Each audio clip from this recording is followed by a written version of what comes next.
Need a hand drawing hands? Start with a square. Draw a triangle. Now make another triangle cutting off the top right corner. One more cutting off the bottom right corner. 2 lines for the wrist. It's time to draw rectangles for the fingers. One for the thumb, and another 4 for the fingers. Notice the ring finger and the pinky are on the diagonal. Now add another row, but just on the fingers. A quarter circle on the thumb, and half circles on the fingers. Now let's outline the whole thing. You're going to want to press down harder for this. And finally, add as much detail and shading as you like. If you got value from this content, leave me a comment. Draw the letter P. Add an oval and a circle. Now let's draw another circle and connect it with a line.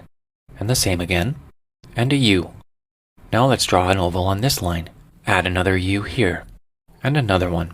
This curved line is a knuckle. Here's one side of the wrist, and a large oval, and the other side of the wrist. Now let's give the fingers some volume. And start mapping the inside of the hand. There's the index finger outlined on both sides. Now erase all your guidelines and outline the whole drawing. Time for shading. You can spend as much time here as you like. If you got value from this content, please leave me a comment. It really does help me out.